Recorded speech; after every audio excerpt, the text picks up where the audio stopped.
Okay. Hello, my butterflies, and welcome to Andy's Aspies. Today, I'd like to talk about 4th of July and how it affects, at least me as an Aspie. I'm thinking of Princess Aspian, my favorite YouTuber. And if you're watching Princess Aspian, hello! And,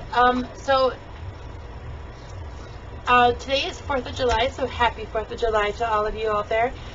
But I wanted to speak about 4th of July because the most major part of it is obviously fireworks. And I have SPD along with my Asperger's, and so that affects me like way more. And I know it affected my children when they were little because they each have SPO until they got older. And so the fireworks, if you guys are going to go, and if you or someone who has SPD, I highly recommend bringing along sunglasses and noise canceling headphones, because it may not only be the sound that affects them, but it may be the lights of the fireworks and the lights of the rides at the fair, that if you're going to any kind of a fair, the noise from the fair. Also, any sugary drinks or sugary food or high fat content food can affect them as well. It makes the Asperger part a lot harder for them to handle. The fast movements and the sounds of everything at the fair or at the carnivals, anything from the flashing lights to the sound of the roller coaster sounds like it might as well be God coming down, because it is so loud. At least in my version of the world, it is really, really loud. The carnival rides, the music, the people talking, the people walking, especially when it's on gravel ground, that doesn't feel very good either.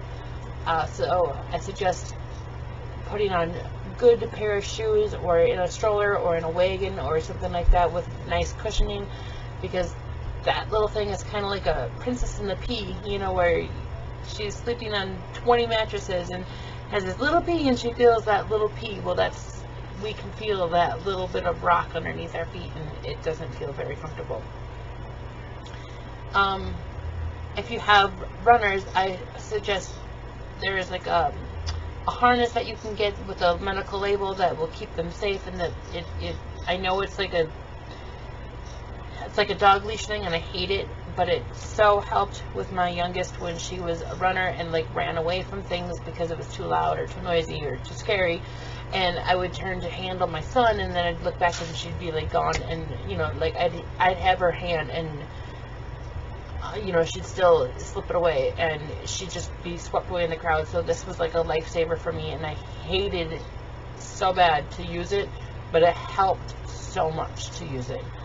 And if you don't want to use that, again, I go back to strollers, wagons, anything that you can keep them in to keep them safe. I also recommend getting some cards that they can carry, or you can carry, stating that they have autism or SPD, and that they may not be able to speak to someone if they were to get lost, and they can show them the card if they're old enough to understand this. And then if they're not able to speak, they can just show them the card as to your information, you know, a phone number, a name, anything like that, and explaining what they have and why they can't speak. I think are, excuse my daughter's legs back there, really good options for going out there. Bringing snacks, even if you have to leave the park and come back, if they don't allow you to bring snacks in, is a really good thing for us, so that we can have what, you know, we like, because we're really, really picky eaters, to be honest. With our sensory, certain foods just don't taste the same or taste right. Like, I don't like mayonnaise on my takeout burger, unless I get the mayonnaise from that takeout place. It just doesn't taste the same to me. So,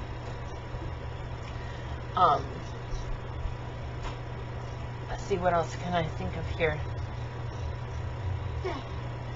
Try to find a place. Hold on, please. I'm doing a video. Thank you. Try to find a place where there is like a quiet zone, so that if they get too overwhelmed, you guys can go there and hang out. Like, I know for our area, it's in the public park, and like the front half has got all the festivities, and then the back half has got a playground. There's actually like 3 there, and the furthest playground is a very quiet, very remote type area. I shouldn't say remote, but it's just very quiet, and it's a place where they can go and hang out if it's getting too overwhelming there, and it's more quiet, and then we just can come back in, and we don't have to pay anything extra because we're already still in the park. Some parks offer a stamp where you can get your hand stamped. One moment, please. But they can get their hand stamped, and then you don't have to pay to come back in again. Try to, if you can, map out the place that you're going to go as to what festivities are where, so you know what you are okay to go with and what is not okay and what to avoid.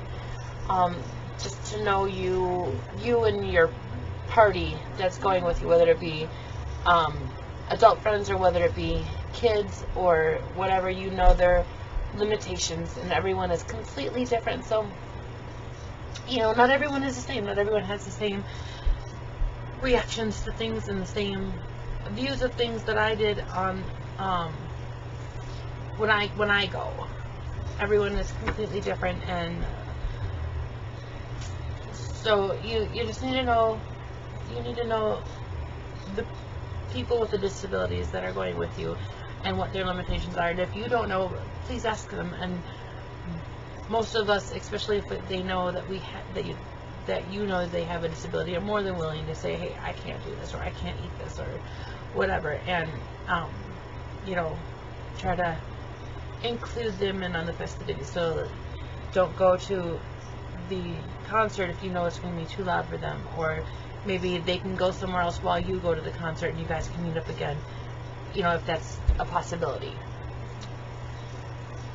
So I just wanted to put that shout out there. If you're driving and you have these sensory stuff, please be careful. I know I try to avoid at least the 4th of July driving, if not the day after, if I can all help it, because I know the fireworks distract me super bad, whether it be just oohing and awing at the colors because my windows are rolled up, or looking at them or trying to avoid them out of pain because they're too bright. And I know there's been a few times I've almost come into an accident because of it, so I try to avoid those driving days and have someone else drive if at all possible while I know the fireworks are going on. So be safe with that, and just keep an eye out. And again, if you know that this is a problem, maybe check with someone else if they can drive for you wherever you may or may not need to go. So I just wanted to give out some safety tips and things that I've learned over the years between me and my children and what we had to do, and hopefully this will help you all. And have a happy and safe 4th of July. Bye!